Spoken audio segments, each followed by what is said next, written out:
कहानी की शुरुआत में चेन, केंकिन और मारिया तीनों लड़के मिलकर स्कूल में आए एक नए लड़के जिसका नाम साकामोटो है उसको नीचा दिखाना चाहते हैं, क्योंकि साकामोटो ने कुछ ही दिन में सबका अटेंशन हासिल कर लिया है। वह जो कुछ भी करता है वह एकदम स्टाइलिश और बढ़िया तरीके से करता है। अतः जलन के मारे चेन गैंग उसे नीचा दिखाना चाहते हैं। वे लोग क्लास के दरवाजे में डस्टर फिक्स कर देते हैं ताकि जब वह अंदर आए तो डस्टर उसके ऊपर गिर जाए। क्लास के कुछ बच्चे ऐसा नहीं करना चाहते पर वो किसी की नहीं सुनते। लेकिन जब साकामोटो अंदर आता है तो वह उसके ऊपर गिरते हुए डस्टर को स्टाइलिश रूप से पकड़ लेता है। यह देखकर बाकी बच्चे उसे चीयर करने लगते हैं। जब साकामोटो टॉयलेट जाता है तो वही चेन ग्रुप बाहर से उस पर पानी डाल देते हैं। लेकिन जब साकामोटो टॉयलेट से बाहर निकलता है तो उसके हाथ में अम्ब्रेला होता है, जिससे यह पता चलता है कि उनकी इस साजिश का उस पर कोई असर नहीं हुआ। जब वह क्लास वापस लौटता है तो पाता है कि उसका डेस्क वहाँ नहीं है। उसके बाद क्लासमेट उसे अपनी जगह पर बैठने का ऑफर देते हैं, पर वह खिड़की पर स्टाइलिश तरीके से बैठकर पढ़ने लगता है। चेन ग्रुप अपनी नाकामी पर बहुत हताश हो जाते हैं और अब वे ज्यादा खतरनाक प्लान बनाते हैं। उसे झूठ कहकर साइंस रूम में बुलाया जाता है, जहाँ चेन गैंग उसे पकड़कर बांध देते हैं और उसकी तस्वीरें लेने लगते हैं। लेकिन तभी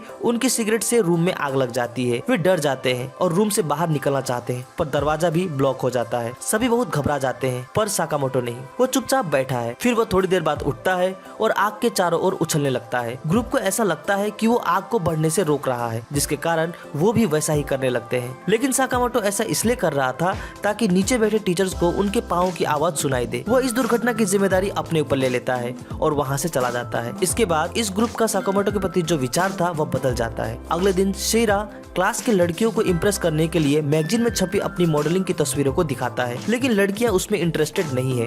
वह नोटिस करता है कि लड़कियों का ध्यान तो केवल साकामोटो पर ही है। इस पर वह खिंच जाता है और साकामोटो को शर्मिंदा करने का सोचता है। क्लास के दौरान जब साकामोटो एक क्वेश्चन का आंसर देने के लिए खड़ा होता है तब शेरा उसके चेयर को खींच लेता है, पर साकामोटो गिरता नहीं बल्कि उसी पोजीशन में खुद को टिका लेता है। पीटी क्लास के दौरान भी शेरा बॉल से उस पर काफी अटैक करता है, पर वह उसके सभी अटैक को डॉज कर लेता है। क्लास में एक बड़ी सी मधुमक्खी घुस जाती है। उसे देख सभी घबरा जाते हैं। शेरा को लगता है कि हीरो बनने का यही एक मौका है और वह मधुमक्खी को मारने के लिए आगे बढ़ता है। लड़कियां घबराकर क्लास से बाहर निकलती है और कमरे को बाहर से बंद कर देती है, जिसके कारण सारे लड़के अंदर फंस जाते हैं। उधर टीचर कहते हैं कि ये मक्खी काली चीजों पर आकर्षित होती है, इसलिए सभी अपनी यूनिफॉर्म उतार दे। सभी अपनी यूनिफॉर्म उतारने लगते हैं। शेरा मक्खी पर हमला करता है पर चूक जाता है, जिसकी वजह से अब मक्खी उसके पीछे पड़ जाती है। मधुमक्खी उस पर हमला करने ही वाली होती है कि तभी साकामोटो उसे रोक देता है और वह उस मक्खी से लड़ाई करके उसे पकड़ लेता है और खिड़की के बाहर छोड़ देता है। इसे देखकर सारा क्लास उसे चीयर करने लगता है। बाहर पार्क में साकामोटो नोटिस करता है कि कुबोटा को कुछ लड़के प्रोटेक्शन मनी के लिए परेशान कर रहे हैं। जब साकामोटो उसके पास जाता है तो वह उससे मदद की गुहार लगाता है। साथ ही वह कहता है कि वह घर से झूठ बोलकर पैसे मांगता है और इन्हें देता है। साकामोटो इसका एक उपाय सोचता है। वे दोनों एक रेस्टोरेंट में काम करने लगते हैं, जहां साकामोटो को काउंटर में काम मिल जाता है तो वहीं कुबोटा को सफाई करने का काम मिलता है। साकामोटो के अट्रैक्टिव स्वभाव के कारण रेस्टोरेंट में लड़कियों की लाइन लग जाती है। दिन खत्म होने तक कुबोटा को भी अपना काम अच्छा लगने लगता है। अगले दिन वो दो बदमाश उसी रेस्टोरेंट में आ जाते हैं, जहां वो कुबोटा को देखकर उसे परेशान करने लगते हैं और उसे पार्क में मिलने को कहते हैं। बाद में पार्क में जाकर कुबोटा फिर उन लड़कों को पैसा दे ही रहा होता है कि अचानक उसका माइंड बदल जाता है और वो उन्हें पैसे नहीं देता, जिसकी वजह से वे लोग मिलकर उसे मारने लगते हैं। लेकिन कुबोटा हार नहीं मानता। उसी वक्त साकामोटो वहां आ जाता है और उन लड़कों को अच्छा सबक सिखाता है। फिर वह कुबोटा को भी अपना बदला निकालने का मौका देता है। अंत में वे बदमाश वहां से भाग जाते हैं और कुबोटा को भी उनसे छुटकारा मिल जाता है। क्लास में लड़के ऐना के लिए क्रेजी हैं, पर वो साकामोटो को पसंद करती है, इसीलिए वो डिसाइड करती है कि वो साकामोटो के और क्लोज जाएगी। वो बहुत तरकीब अपनाती है, पर साकामोटो उसके किसी भी जाल पर नहीं फंसता। वो उसके साथ कोकेरी गेम खेलना चाहती है, लेकिन तभी दो लड़कियां वहाँ आती है और उसके साथ गेम खेलने की बात करती है। ऐना को उनका बीच में टांग अड़ाना पसंद नहीं है।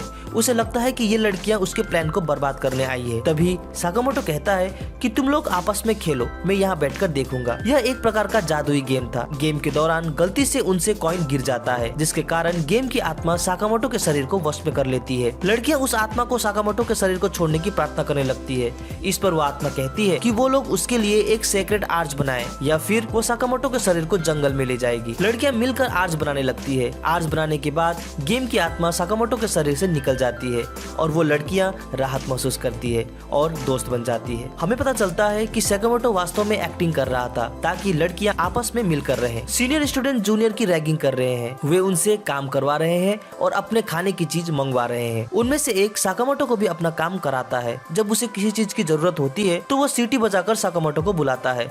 साकामोटो भी तुरंत वहाँ पहुंचकर उसकी सेवा करता है। कुबोटा उसे कहता है कि वो लोग तुम्हारा इस्तेमाल कर रहे हैं। इस पर साकामोटो कहता है कि हमें अपने सीनियर्स की बात माननी चाहिए। उन सीनियर्स में से एक जिसका नाम मारुयामा है, उसका इतना से मन नहीं भरता और वह बार बार अपने छोटे छोटे कामों के लिए भी साकामोटो को बुलाने लगता है और साकामोटो भी बिना हिचक के उसके सारे काम कर देता है। वो उसके जूते साफ करता है, उसे मसाज कर देता है, उसका सेव करता है, यहाँ तक कि उसके नाखूनों को भी साफ करता है। मारुयामा का इससे भी मन नहीं भरता। वह साकामोटो से कहता है कि ये बार बार बुलाकर काम कराना मुझे अच्छा नहीं लगता। एक काम करो, अब तुम अपनी इच्छा से मेरी सेवा करो। इसके बाद साकामोटो हर जगह हर वक्त उसकी सेवा करने में लग जाता है, जिससे मारुयामा परेशान हो जाता है। साकामोटो के ऐसे अजीब व्यवहार से मारुयामा घबराने लगता है और उससे छुपने लगता है, पर छुपने के बावजूद भी साकामोटो उसे ढूंढ लेता है और उसकी सेवा करने लगता है। अंत में मारुयामा को अपनी गलती का एहसास होता है और वह दूसरों से काम न करवाकर खुद अपना काम करने लगता है। साकामोटो कुबोटा के घर आकर पढ़ाई में उसकी मदद करता है। जब कुबोटा की माँ उसके कमरे में आने लगती है तब कुबोटा साकामोटो को जल्दी से छुपने को कहता है। इसका कारण ये था कि उसकी माँ साकामोटो से प्यार करने लगी थी। जब पहली बार साकामोटो कुबोटा के घर आया था तब उसने कुबोटा की माँ के लिए सुंदर सा गिफ्ट लाया था। उसी दिन से उसकी माँ साकामोटो के प्यार में पड़ गई थी। कुबोटा की माँ को पता चल जाता है कि साकामोटो घर में ही कहीं छुपा हुआ है। वो उसे ढूंढने लगती है। साकामोटो छुपते छुपते उससे दूर भागता है पर वह हर जगह उसे ढूंढने लगती है।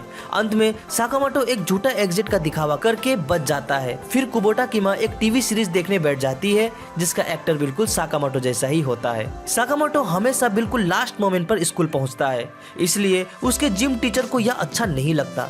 वो हमेशा से इस कोशिश में रहते हैं कि साकामोटो के आने से पहले ही वह स्कूल का गेट बंद कर दे, पर लास्ट मोमेंट में किसी तरह वह अंदर घुस ही जाता था। उसके जिम टीचर अब इस मौके की तलाश में थे कि कब वह गलती करे और उन्हें उसे सजा देने का मौका मिले। वह एक दिन साकामोटो को चेन गैंग के साथ देखता है और उनके वहाँ से धुआं उठने लगता है। उन्हें लगता है कि वो लोग जरूर सिगरेट पी रहे हैं। जब जिम टीचर वहाँ जाते हैं तो पाते हैं कि वो लोग बबल्स बना रहे थे। वो उसे क्लास में ब्रूम के साथ खेलते हुए पाते हैं, पर बाद में उन्हें पता चलता है कि वह छत की धूल को साफ कर रहा है। इसी दौरान एक दिन क्लास में पढ़ाते समय वह देखते हैं कि साकामोटो क्लास में खाना खा रहा है। वह तुरंत उसे क्लास से बाहर निकल जाने की सजा देते हैं। उसे सजा देकर उन्हें बहुत खुशी महसूस होती है, लेकिन जब वो बाहर उसे देखते हैं तो पाते हैं कि वह जानबूझकर क्लास से बाहर निकलना चाहता था ताकि बाहर जख्मी पड़े चिड़िया को खाना खिला सके। आर्ट क्लास के दौरान सभी लड़कियां साकामोटो को अपने पार्टनर के रूप में चुनने के लिए दौड़ती है, पर एना जीत जाती है और वे दोनों एक दूसरे को ड्रॉ करने लगते हैं। जब साकामोटो अपना ड्राइंग उसे दिखाता है तो वह इतना अजीब होता है कि एना बिल्कुल दुखी हो जाती है, लेकिन जब वह अपने ड्राइंग को उल्टा करके दिखाता है तभी लोग समझ पाते हैं कि उसने एक खूबसूरत परी का सुंदर ड्राइंग बनाया है। स्कूल में आग लगने की वजह से सभी स्टूडेंट और टीचर स्कूल से बाहर निकल जाते हैं। चेन क्लास में ही फंस जाता है।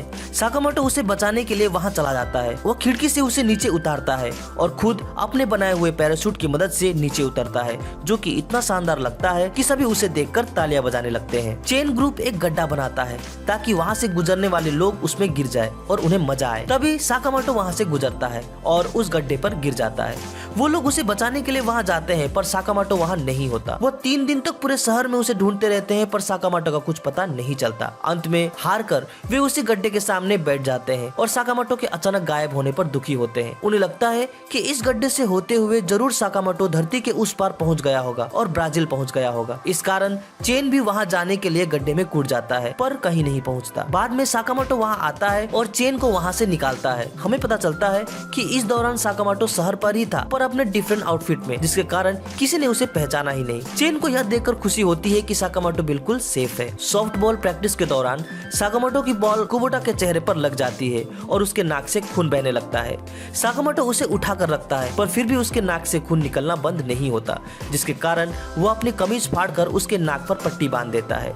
उसकी बॉडी को देखकर सभी लड़कियां चौंक कर चिल्लाने लगती है। सेकंड ईयर का एक स्टूडेंट हयाबुसा को लड़कियों का साकामोटो के प्रति इतना आकर्षित होना अच्छा नहीं लगता, पर उसका दोस्त मारुयामा साकामोटो को देखकर घबरा जाता है और उसे साकामोटो से दूर ही रहने का सलाह देता है। लेकिन अब हायाबुसा को उससे मिलने की दिलचस्पी और अधिक बढ़ जाती है। वो साकामोटो के क्लास में जाता है और साकामोटो को स्कूल के बाद मिलने को कहता है।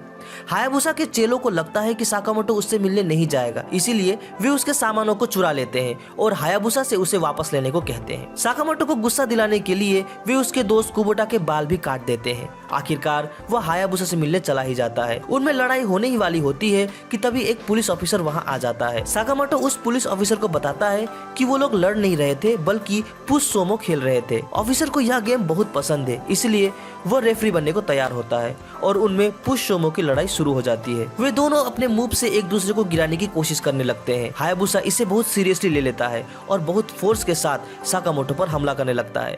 तभी साकामोटो एक स्पेशल मूव क्रिएट करता है ताकि हायाबुसा उस पर अटैक कंटिन्यू करता रहे और अचानक जब साकामोटो उसको पुश करता है तो वह एक टैक्सी के अंदर गिर जाता है और हार जाता है। साकामोटो उसे बताता है कि उसका यह स्पेशल मूव टैक्सी को बुलाने के लिए था। वे लोग साकामोटो से अपनी हरकतों के लिए माफी मांगते हैं। साकामोटो कहता है कि उससे माफी मांगने के बजाय वे कुबोटा से माफी मांग ले। वे लोग कुछ सब्जी लेकर कुबोटा के घर चले जाते हैं और माफी मांगते हैं। इसके बदले कुबोटा और उसकी माँ सबके लिए डिनर तैयार करती है और यह किस्सा भी यही समाप्त हो जाता है। अगर आपको इस वीडियो का पार्ट 2 चाहिए तो कमेंट सेक्शन में जरूर बताएं।